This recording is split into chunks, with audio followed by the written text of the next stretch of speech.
أشهد أن لا إله إلا الله وحده لا شريك له وأشهد أن محمدا عبده ورسوله أما بعد فأعوذ بالله من الشيطان الرجيم بسم الله الرحمن الرحيم الحمد لله رب العالمين الرحمن الرحيم مالك يوم الدين إياك نعبد وإياك نستعين اهدنا الصراط المستقيم صراط الذين أنعمت عليهم غير المغضوب عليهم ولا الضالين.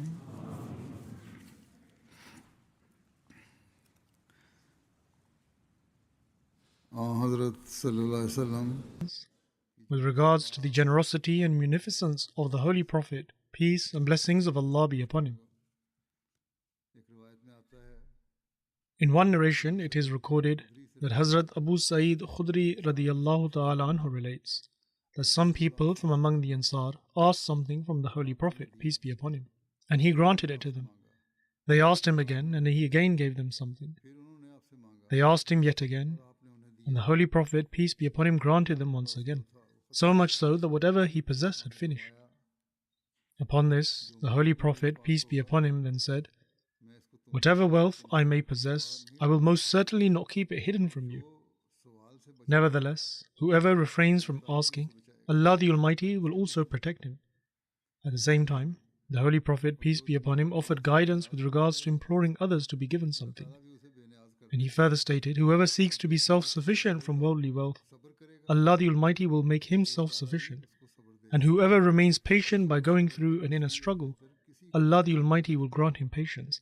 And no one has been given a blessing that is vaster and better than patience. In certain difficulties, hardships and needs, it is essential to remain patient, as Allah the Almighty rewards one for this." Hazrat Ibn Umar relates that once we were on a journey alongside the Holy Prophet, peace be upon him, and I was riding a very strong and spirited young camel that belonged to my father, Hazrat Umar radiyallahu ta'ala anhu. The camel would overpower me and surge ahead of the others, and Hazrat Umar radiyallahu ta'ala anhu would rebuke it. That is, he would be firm with the camel and refrain it from moving ahead and call it back and hold it back, and perhaps he would either strike it or scare it somewhat. But in any case, he would use whatever method is used to urge on or stop a camel, and the camel would subsequently fall behind the others. However, it would again move ahead of the mounts of the people, and Hazrat Umar radiyallahu ta'ala anhu would once again rebuke it and bring it back. And he did so out of respect for the Holy Prophet, peace be upon him, so that no mount or rider would move ahead of the Holy Prophet, peace be upon him. Hazrat Umar could not tolerate any rider or mount moving ahead of the mount of the Holy Prophet, peace be upon him. And observing this, the Holy Prophet, peace be upon him, said to Hazrat Umar, "That sell this camel to me." He replied that, "O Messenger of Allah, peace be upon him, it is already yours." The Holy Prophet, peace be upon him, said again that, "Sell it to me." Accordingly, he sold it to the Holy Prophet, peace be upon him. Following this, the Holy Prophet, peace be upon him, said that, "O Abdullah bin Umar, this camel now belongs to you. Do with it as you please." This was a remarkable manner of giving a gift. At the same time, the Holy Prophet, peace be upon him, demonstrated and clarified to them that the camel was merely an animal, and that there was no harm in it moving ahead in this manner. The Holy Prophet, peace be upon him, further said that this camel has now been given as a gift from me, and even if it moves ahead of the other mounts now, it will simply be said that the camel that was gifted by the Holy Prophet, peace be upon him, has moved ahead. Hazrat Jabir bin Abdullah radiyallahu ta'ala anhu relates that I was with the Holy Prophet, peace be upon him, on one of the military expeditions, and my camel's pace had slowed and it was exhausted. When it became exhausted, the Holy Prophet, peace be upon him, came to me and said, "Jabir?" And I replied, "Yes." He asked, "What has happened?" I submitted that my camel has become slow in walking and has become tired. Therefore, I've fallen behind. The Holy Prophet, peace be upon him, then dismounted his riding animal and began pulling my camel with his staff. He then said, "Mount it." So I mounted it, and I saw that it became so swift that it even began moving ahead of the Holy Prophet, peace be upon him, due to which I had to restrain it. The Holy Prophet, peace be upon him, then asked me, that "Have you married?" I responded that yes. After this, he stated that you are about to reach your home, and when you arrive, act wisely and with care. In other words, there should be kind and good treatment within the home.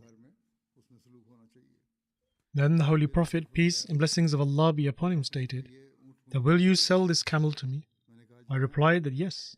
And so the Holy Prophet, peace be upon him, purchased it from me for 1 uqiyah of silver, a unit of measurement equal to 37 grams. Then the Holy Prophet, peace be upon him, reached Medina before me, and I arrived the following morning. We came to the mosque, and I found him at the door of the mosque, and he said, "Have you arrived now?" I replied, "Yes." He said, "Leave your camel and go into the mosque and offer 2 rakat of prayer." And so I went inside and offered the prayer. The Holy Prophet, peace be upon him, said to Hazrat Bilal that, "Weigh out 1 uqiyah of silver and give it to him." Hazrat Bilal weighed it out and gave it to me, and he tilted the scale in my favor, meaning he gave a little extra. Then I turned and began to leave. The Holy Prophet, peace be upon him, then said, "Call Jabir and bring him to me." And I thought to myself, now he is going to return my camel to me, and there was nothing more displeasing to me than that he should return it after having purchased it. The Holy Prophet, peace and blessings of Allah be upon him, then stated that, "Take your camel, and its price also belongs to you." Another narration also states that Hazrat Jabir said that after this I passed by a Jew, and when I related this entire incident to him, he became extremely astonished, and he said that, "Did he return the price as well and also give the camel back to you?" I replied, "Yes, this is how it happened."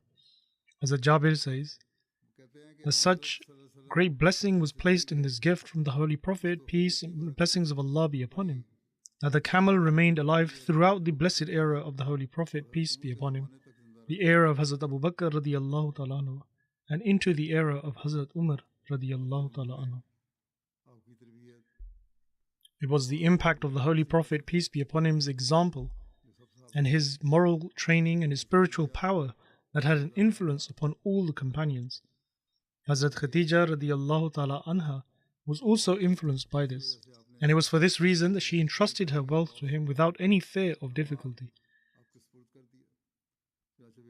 Thus it is narrated that the Holy Prophet, peace and blessings of Allah be upon him, came to Hazrat Khadija radiyallahu ta'ala anha, appearing somewhat concerned. Hazrat Khadija asked him that what has happened, and the Holy Prophet, peace be upon him, replied that it is a time of famine, and I feel hesitant before you that if I spend the wealth, then your wealth may come to an end, and if I do not spend it, then I fear Allah. Hazrat Khadija radiyallahu ta'ala anha then gathered the Quraysh, among whom was Hazrat Abu Bakr Siddiq radiyallahu ta'ala anhu. Hazrat Abu Bakr radiyallahu ta'ala anhu relates that Hazrat Khadija brought out dinars and piled them up, and owing to the abundance of wealth, I could not even see who was sitting in front of me. Then Hazrat Khadija radiyallahu ta'ala anha said that, "Bear witness that all of this wealth belongs to the Holy Prophet, peace and blessings of Allah be upon him. If he wishes, he may spend it, and if he wishes, he may keep it." Thus she gave it in order to remove his worry, as if to say that it's okay and that you may spend it. Hazrat Umar bin al-Khattab radiyallahu ta'ala anhu relates that a person once came before the Holy Prophet, peace be upon him, and asked for something to be given to him. The Holy Prophet, peace be upon him, stated that, "At this moment I do not have anything. You can purchase some items you require on me, and when I will receive something, I will pay for it." Upon this, Hazrat Umar submitted that, "O Messenger of Allah, peace be upon him, you have already given him something, and Allah the Almighty has not held you responsible for that which is beyond your means." The Holy Prophet, peace be upon him, expressed disapproval at what Hazrat Umar radiyallahu ta'ala anhu said. Following this, someone from the Ansar submitted that, "O Messenger of Allah, peace be upon him, please spend, and do not fear of being left impoverished by the Lord of the throne." The Holy Prophet, peace be upon him, smiled at this comment from the Ansari man, and the expressions of happiness began to appear on his countenance. The Holy Prophet, peace be upon him, then stated that this is precisely what I have been commanded. Hazrat Abu Hurairah radiyallahu ta'ala anhu used to say that the Ahl Sufa were the guests of the Muslims. They had neither homes in which to rest, nor anyone with whom they could stay. And whenever some charity, i.e. sadaqah, came to the Holy Prophet, peace be upon him, he would send it to them and would not take anything from it himself. In any case, he did not accept charity as it was prohibited for him and intended for the poor. However, whenever a gift came to him, he would then call the Ahl Sufa to share in it, and he would also partake of it himself and distribute it among them.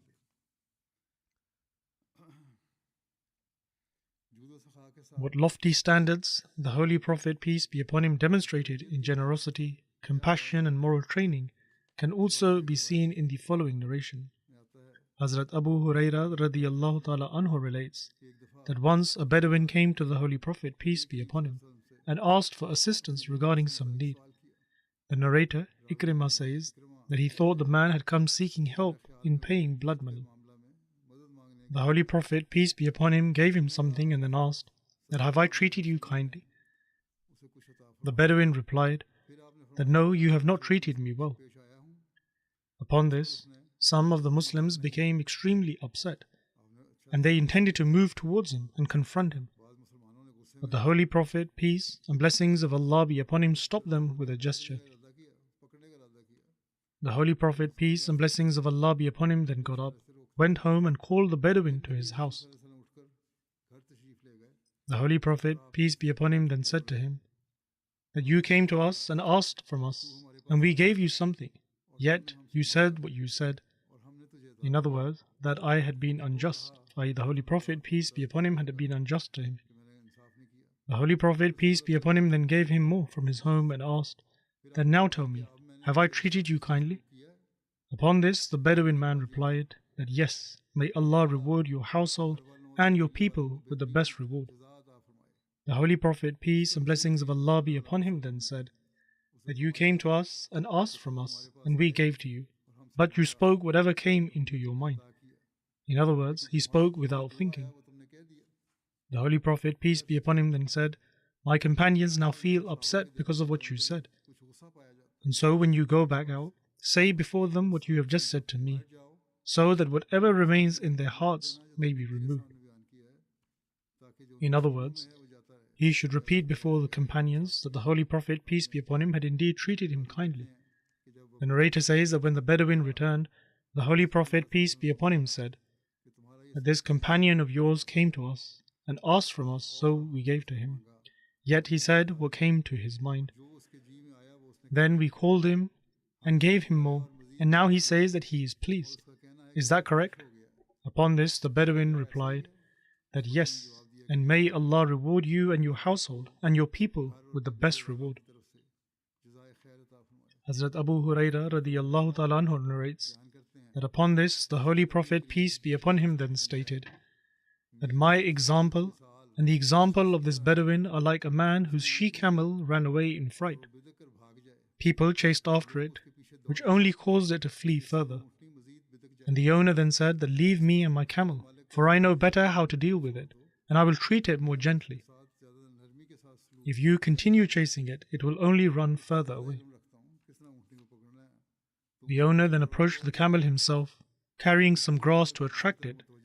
In other words, he held some grass in his hand as he approached the camel, and he drew it towards himself until it came near, and then he placed the saddle upon it and mounted it.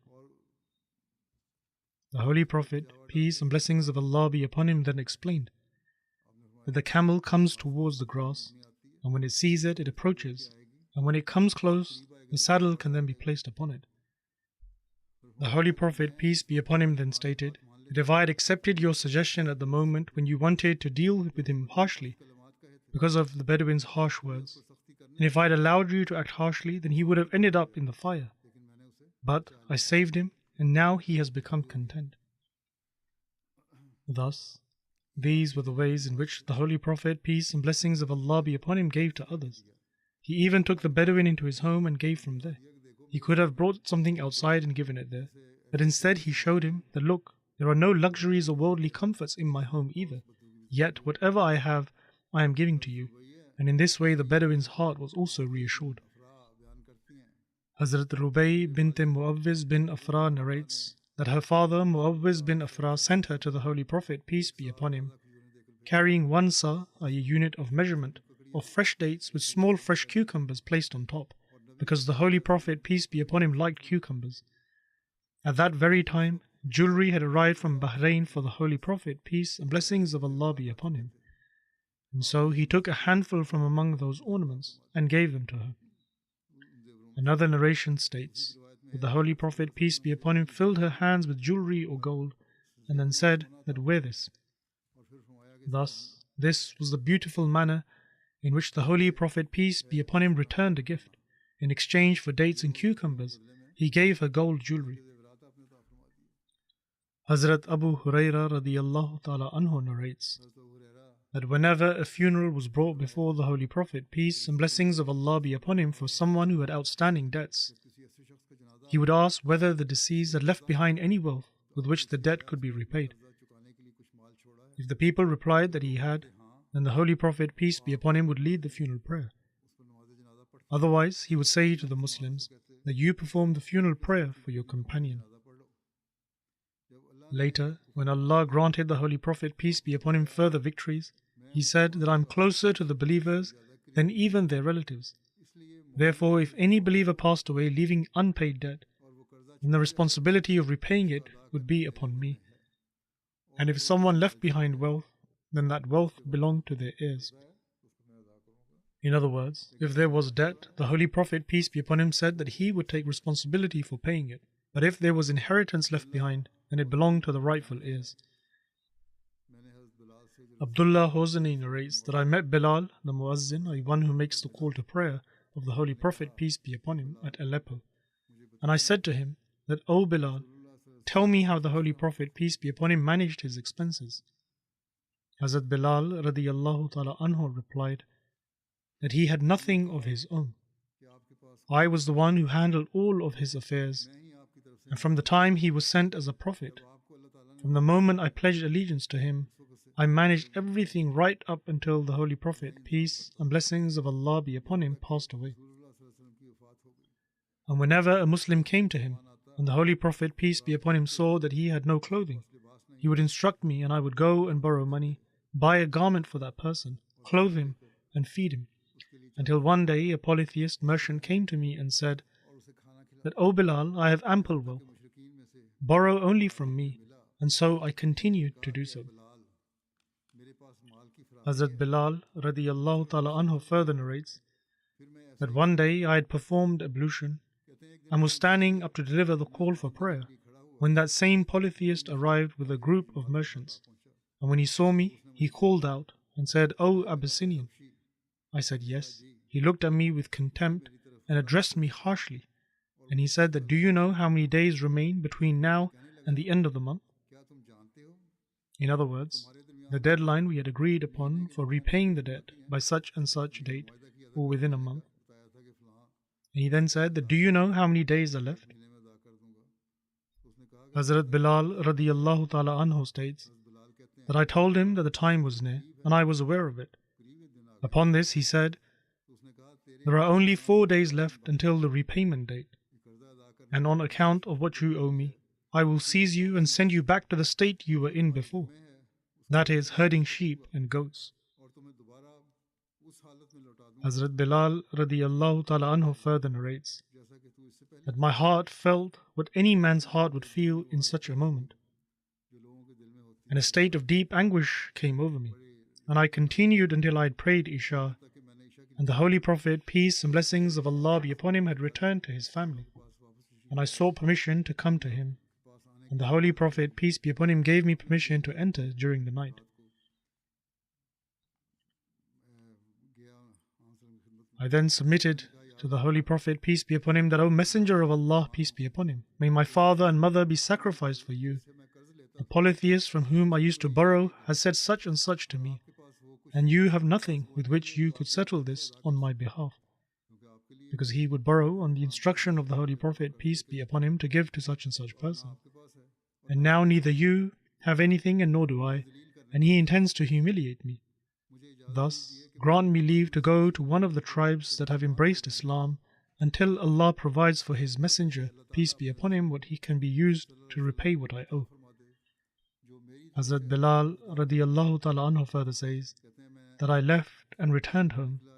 Having taken leave of the Holy Prophet, peace be upon him, I came home, and I laid my sword, my bag, my sandals, and my shield beside my head, intending to set out at first light, i.e. the moment dawn broke, I would depart.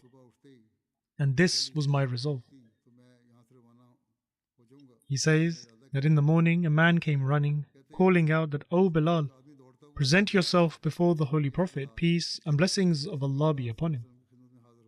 And so I set off, and instead of making the journey that I had planned, I went to the Holy Prophet, peace and blessings of Allah be upon him, when he summoned me, and I found 4 she-camels loaded with goods. I sought permission from the Holy Prophet, peace be upon him, to leave, saying that, O Messenger of Allah, peace be upon him, I am about to set off on my journey. The Holy Prophet, peace be upon him, said to me that, rejoice, for Allah has arranged the means to settle your debt. Then he said that, did you not see those 4 kneeling she-camels? I said, indeed I did. He said, they are yours, their halters and everything upon them. There are garments and grain on them, sent to me as a gift by the chief of Fidak. Take them and repay your debt with them. Hazrat Bilal radiallahu ta'ala anhu further relates that I did exactly that. Then I went to the mosque, where the Holy Prophet, peace and blessings of Allah be upon him, was seated.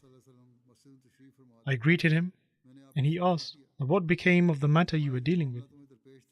I said that every obligation that the Holy Prophet, peace be upon him, owed on his behalf, Allah has settled it all, and nothing remains outstanding. The Holy Prophet, peace and blessings of Allah be upon him, asked, is there anything left over? I said, yes. The Holy Prophet, peace be upon him, said, provide contentment to me through this wealth. That is, whatever remains, spend it on the poor, for I will not return to my family until you have done so, and set my mind at rest. When the Holy Prophet, peace and blessings of Allah be upon him, had prayed Isha, he called me and asked that what has become of what you were tasked with, meaning what had happened with the remaining wealth he had asked for him to distribute. I submitted that no one has come to receive it, and it is still with me as it was. The Holy Prophet, peace and blessings of Allah be upon him, spent the night in the mosque, saying that, very well, then I too will not go home, and I will remain in the mosque. The following day, after he had prayed Isha, he called me once again and asked that what has become of the matter that was before you. I said that, O Messenger of Allah, peace and blessings of Allah be upon him, Allah has now relieved you of it, meaning the wealth has been distributed. The Holy Prophet, peace and blessings of Allah be upon him, praised and glorified Allah the Almighty out of his fear that death might come upon him whilst that wealth still remained in his possession. Hazrat Bilal radiallahu ta'ala anhu says that I then followed behind him as he went to each of his wives, greeted every one of them, and then retired to the place where he was to spend the night. Hazrat Sumbula radiallahu ta'ala anha narrates that I came to the Holy Prophet, peace and blessings of Allah be upon him, with a gift, but the wives of the Holy Prophet, peace be upon him, refused to accept it, saying that we do not accept gifts. Then the Holy Prophet, peace and blessings of Allah be upon him, arrived and said that, accept Sumbula's gift, for she is from our people of the countryside, and we are from the people of her town. The Holy Prophet, peace be upon him, then accepted her gift himself and granted her such and such a valley in return. That is to say, he received her gift and then gave her an entire region as a gift in exchange, as has been mentioned before, that he would bestow boundless generosity even in return for the smallest of gifts. Hazrat Ibn Umar radiallahu ta'ala anhu narrates that the Holy Prophet, peace be upon him, instructed that Hazrat Zubair radiallahu ta'ala anhu be granted as much land as his horse could cover. In other words, go ahead, ride your horse, and wherever it stops, all of that land is yours. After the conquest, vast territories had come into the Muslims' possession, and so Hazrat Zubair rode his horse until it came to a halt, and when it stopped, he still wanted a little more, so he threw the whip he was holding in his hand, and it flew a considerable distance. The Holy Prophet, peace be upon him, then said that give him the land up to wherever his whip has reached.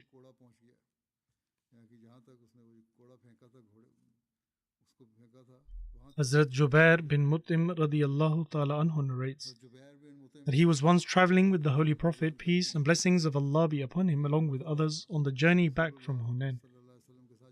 Some Bedouins approached the Holy Prophet, peace and blessings of Allah be upon him, along the road and began pressing him with requests. They crowded the Holy Prophet, peace and blessings of Allah be upon him, so insistently that he was pushed back against an acacia tree and his cloak became caught in its branches. And in some narrations it is also mentioned that when the cloak was caught, they began pulling at it until marks appeared on his neck. The Holy Prophet, peace and blessings of Allah be upon him, said that return my cloak to me, and know that if I had livestock equal in number to these thorn trees, I would most certainly distribute them all among you, and you would never find me miserly, nor a liar, and nor a coward.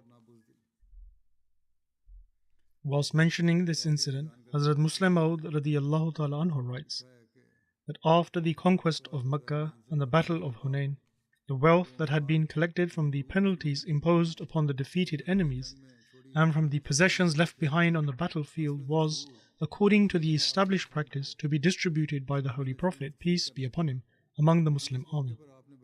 On this occasion, however, instead of distributing this wealth among the Muslims, the Holy Prophet, peace be upon him, distributed it among the people of Makkah and the surrounding areas. Faith had not yet truly taken root in the hearts of these people, and many of them were still disbelievers, and even those who had accepted Islam had only recently done so. For them, the concept of people distributing their wealth amongst others was entirely novel. Yet instead of this distribution producing goodness and righteousness in their hearts, their greed increased all the more. They crowded around the Holy Prophet, peace be upon him, and began troubling him with further demands, until, pushing and pressing upon him, they forced him back against a tree. One person even seized the cloak that was resting upon his blessed shoulder and twisted it with such force that it began to choke him. The Holy Prophet, peace be upon him, said that, O people, if I possessed anything more, then I would give that to you as well, and you will never find me miserly or cowardly. He then went to his she-camel and plucked a single hair from it and raised it before them and said that, O people, I have no need of your wealth, not even an amount equal to this hair, except for the 1/5 share which belongs to the government according to the law of Arabia. In fact, I do not even spend that 1/5 on myself, rather that too is spent for your benefit as well. Also remember that one who is dishonest will be disgraced before God on the Day of Judgment on account of their dishonesty. After relating this incident, Hazrat Muslim Maud radiyallahu ta'ala anhu states that people claim that the Holy Prophet Muhammad sallallahu alaihi wasallam desired kingship. But is this how kings and subjects interact with one another? Who would have the power to push a king in this manner and throw a cloak around his neck and begin choking him? Who other than the prophets of God can display such an example? During the Battle of Tabuk, the Holy Prophet, peace be upon him, received a beautiful horse, whose sound was very pleasing to him. A man from the Ansar said to the Holy Prophet, peace be upon him, that may my mother and father be sacrificed for you. Please grant this horse to me. The Holy Prophet, peace be upon him, replied that it is yours. Hazrat Aisha radiyallahu ta'ala anha relates that during the illness which resulted in the Holy Prophet, peace be upon him, passing away, he said that, O Aisha, what has become of the gold? She brought 5 to 9 gold coins that were in the house and presented them to the Holy Prophet, peace be upon him. Turning them over in his hand, the Holy Prophet, peace be upon him, said that how would Muhammad sallallahu alaihi wasallam stand before Allah the Almighty if he were to meet him whilst this gold was still in his possession? O Aisha, spend this gold. In other words, he told her to distribute it. The promised Messiah alayhi salam states, once the Holy Prophet, peace be upon him, came to his home and asked, what do we have in our home? Hazrat Aisha radiyallahu ta'ala anha brought out 2 gold coins and gave them to him and said that this is all we have. The Holy Prophet, peace be upon him, placed them in his palm and said that what is the condition of that Prophet who leaves behind 2 gold coins? And then he distributed them straight away. Regarding the distribution of the spoils of the Battle of Hunain, it is recorded that 6,000 male and female prisoners of war were acquired as part of the spoils. Some narrations mention the number as 8,000. There were 24,000 camels, more than 40,000 sheep and goats, and 40,000 uqiyah of silver, which is approximately 490 kilograms.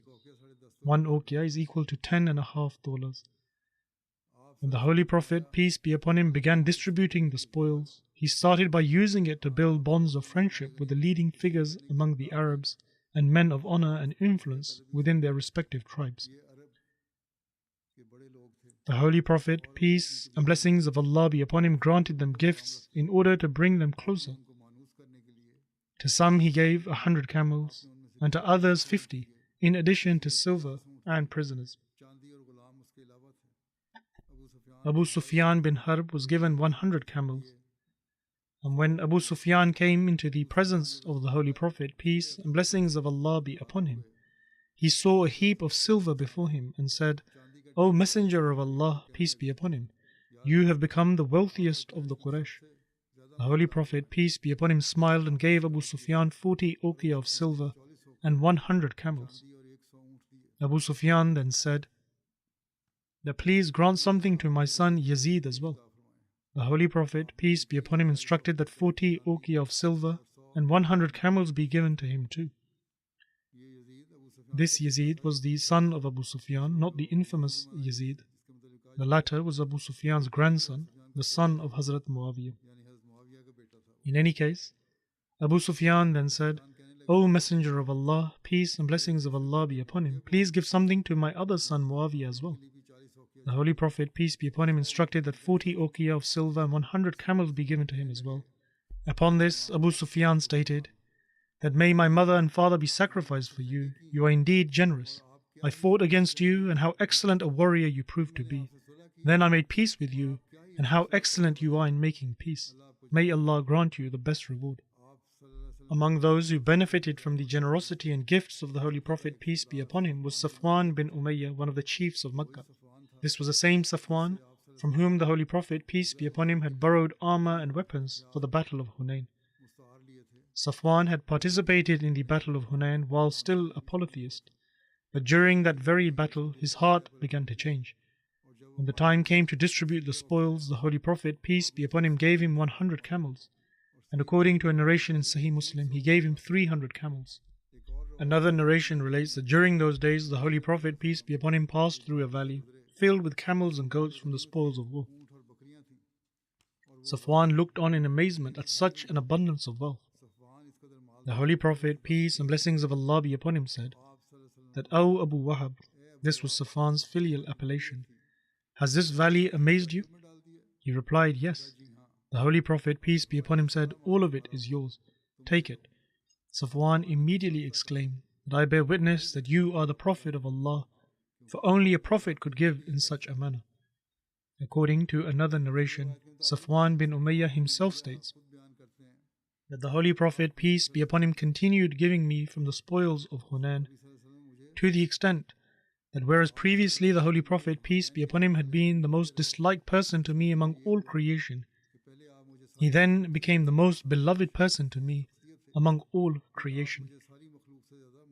In short, the Holy Prophet, peace be upon him, continued giving to various chiefs of Arabia. Their number is said to have exceeded 50. The promised Messiah ﷺ states, on one occasion the Holy Prophet, peace be upon him, possessed a large flock of goats and sheep. A disbeliever said that you possess such a vast number of goats and sheep that even Caesar and Chosroes do not own so much. The Holy Prophet, peace be upon him, gave the man the entire flock. And he accepted the Holy Prophet, peace be upon him, immediately, and understood that only a prophet could exhibit such a magnificent display of generosity. After this, the Holy Prophet, peace be upon him, instructed Hazrat Zaid bin Sabit to summon the remaining people. The wealth that still remained was then distributed among them, and each person received either 4 camels or 40 sheep. Thus, the Holy Prophet, peace be upon him, distributed the entirety of the spoils of war, which up until that time was the greatest amount of wealth ever acquired in spoils. This aspect of the Holy Prophet, peace be upon him's blessed character, is worthy of reflection. For opponents leveled the allegation that Muslims were poor and deprived of wealth, and that wars were therefore initiated for material gain. had there ever been even the slightest truth in this claim, the spoils of Hunain would have been distributed in a very different manner. Yet here we find that a substantial portion of the spoils was given to win hearts and foster reconciliation of those who were not Muslims. It was granted to the chiefs of the Quraysh, and according to some narrations, the entire wealth was distributed among others. Although there may have been other wisdom and considerations underlying this decision, but the world witnessed that the Holy Prophet, peace be upon him, kept nothing for himself. Indeed, even his devoted and loyal companions, i.e. the Ansar of Medina, either received nothing from these spoils or were given only a very small share. On the day of the Battle of Hunain, a woman came before the Holy Prophet, peace be upon him, and recited a few verses in which she referred to the days when he had been nursed as an infant among the tribe of Hawazin. Thereupon the Holy Prophet, peace be upon him, returned the wealth that had been taken from the Hawazin and bestowed upon them gifts in abundance, to such an extent that the value of what he gave them was estimated at 500,000 dirhams. Ibn Dahiyah states that this represented the very pinnacle of generosity. Such generosity had never before been heard of. When the representatives of Hawazin came to the Holy Prophet, peace be upon him, after accepting Islam, and requested that their property and captives be returned to them, the Holy Prophet, peace be upon him, stood and said, "Truthfulness is very dear to me. Choose one of two things. Either take back your captives or your property, for I had been waiting for you at Jirana." In fact, when the Holy Prophet, peace be upon him, returned from Taif, he waited for more than 10 nights in expectation that they would come and claim their property and captives. When it became clear to them that the Holy Prophet, peace and blessings of Allah be upon him, would return only one of the two, they said that in that case we choose our captives. The Holy Prophet, peace and blessings of Allah be upon him, then stood among the Muslims, praised Allah as he deserves to be praised, and then stated that these brothers of yours have come to us in repentance, and I consider it appropriate that their captives be returned to them. Therefore, whoever among you wishes willingly to return his share may do so, and whoever prefers to retain his share, then let him nevertheless return it, and we shall compensate him from the spoils that Allah grants us in the future. Upon this, the people submitted that, O Messenger of Allah, peace and blessings of Allah be upon him, for your sake we willingly relinquish these captives. We have no need of any compensation. The Holy Prophet, peace be upon him, then said that we do not know which of you have consented to this and which has not. So return now and let your chiefs present your decision before us. In this matter, the Holy Prophet, peace be upon him, exercised great care, and he instructed that the tribal leaders should convey the people's decision so that it would be established beyond doubt that the captives were truly being returned voluntarily. The people departed and the chiefs consulted with them, and thereafter they returned to the Holy Prophet, peace be upon him, and informed him that all the people had willingly agreed and had granted permission for the captives to be returned. Thus the Holy Prophet, peace be upon him, released the captives of Hawazin without taking any compensation whatsoever. And not only did he set them free, but he also presented them with new garments. For the purchase of these clothes, he specifically dispatched a companion to Mecca, and he emphatically instructed that let none of these being freed depart without clothing.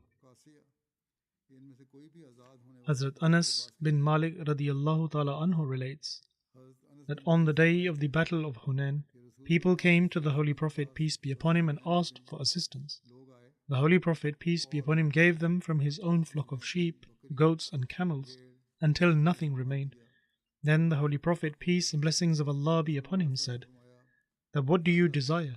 Do you wish that I should become miserly?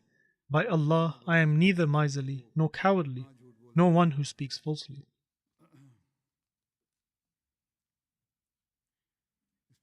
And so, from this perspective, we also observe that the Holy Prophet, peace be upon him, never exercised generosity and benevolence without wisdom or purpose. There is no doubt that he would give to those who asked, and would rarely refuse a person who asked.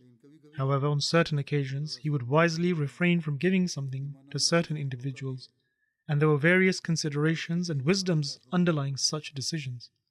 For instance, on one occasion, the Holy Prophet, peace be upon him, was distributing wealth amongst the people, and whilst gifts were being given to many, one particular person was overlooked. and was not given anything. Hazrat Sa'd bin Abi Waqqas relates that this individual was dearer to him than many of those who had received gifts. Wishing that he too should receive something, he said, "O Messenger of Allah, peace be upon him, why have you left out such and such person? By Allah, I consider him to be a believer." The Holy Prophet, peace be upon him, replied, "O a Muslim." Hazrat Sa'd relates that he remained silent for a short while. However, what he knew of that person's character compelled him to speak again, and he repeated his question and said, "That why have you left out such and such person? By Allah, I consider him to be a believer." The Holy Prophet, peace be upon him, again replied, "O a Muslim." Hazrat Sa'd radiyallahu ta'ala anhu says that what he knew of the man once more prompted him to repeat his statement, and the Messenger of Allah, peace be upon him, gave him the same reply. Thereafter, the Holy Prophet, peace be upon him, stated that, "O Sa'd, I give to one person lest Allah the Almighty cast him into the hellfire, even though another person may be dearer to me than him." In other words, while Hazrat Sa'd's assessment may have been correct, there were other considerations to factor. The Holy Prophet, peace be upon him, would sometimes give to certain individuals in order to strengthen their faith. For some people remain steadfast in their faith only after receiving gifts or certain worldly benefits, as numerous examples have already been given. Explaining this narration, Hazrat Zainul Abidin Sayyid Waliullah Shah Sahib writes regarding the words believer, i.e. Mu'min, and Muslim, that Imam Bukhari, by citing this hadith, has clarified the fundamental distinction between faith, i.e. Iman, and Islam. Faith refers to an inner spiritual condition, whereas Islam pertains to one's outward state and conduct.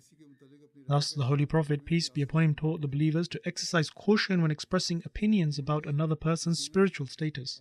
For true knowledge of the inner condition of hearts belongs to Allah the Almighty alone. The companion whom the Holy Prophet, peace be upon him, had deemed it appropriate not to give to was Hazrat Ju'ail bin Suraka, a sincere muhajir. The Holy Prophet, peace be upon him, loved him dearly. Nevertheless, despite this affection and despite Hazrat Sa'd's repeated insistence, the Holy Prophet, peace be upon him, taught this important principle and emphasized preserving the distinction that truly exists between faith and Islam. This incident also demonstrates that the Holy Prophet, peace be upon him, taught his followers to care for those who were spiritually weak, lest they stumble because of their weakness. A delicate plant requires a level of care that a mature tree does not. And the Holy Prophet, peace be upon him, paid attention to even the smallest matters in order to safeguard people's faith from harm. In this regard, some uninformed individuals adopt a very improper attitude, and instead of protecting vulnerable people from circumstances that may cause them to stumble, they themselves become the cause of their stumbling. Rather than adopting a compassionate approach, they openly attack the faith of those who are weak. Such people have this habit, and as a result, they push these individuals even further away. Weak faith thereby becomes weaker still.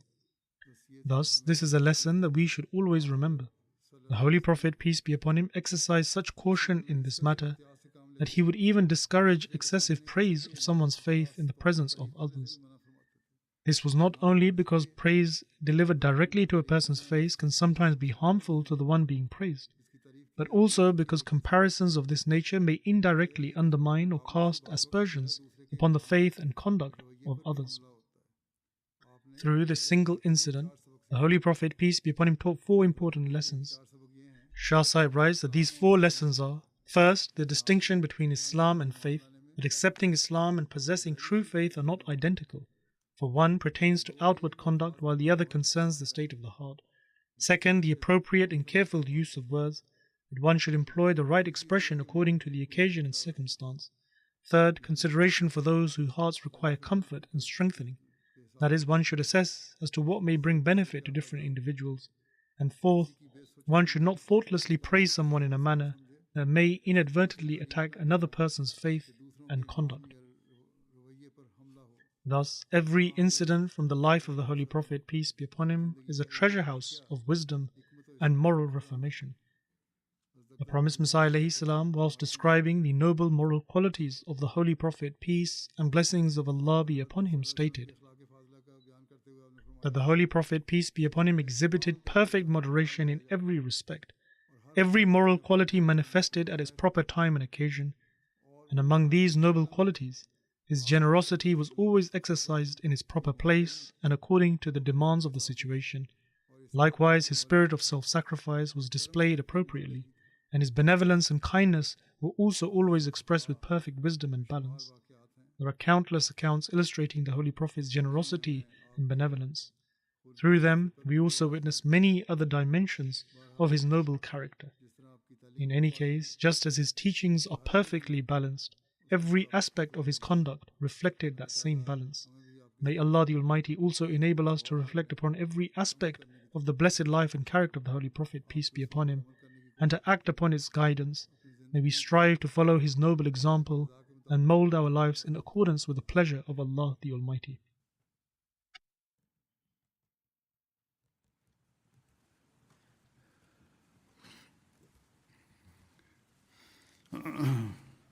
Alhamdulillah, Alhamdulillah, nahmaduhu wa nasta'inuhu wa nastaghfiruhu wa nu'minu bihi wa natawakkalu alayhi wa na'udhu billahi min shururi anfusina wa min sayyiati a'malina.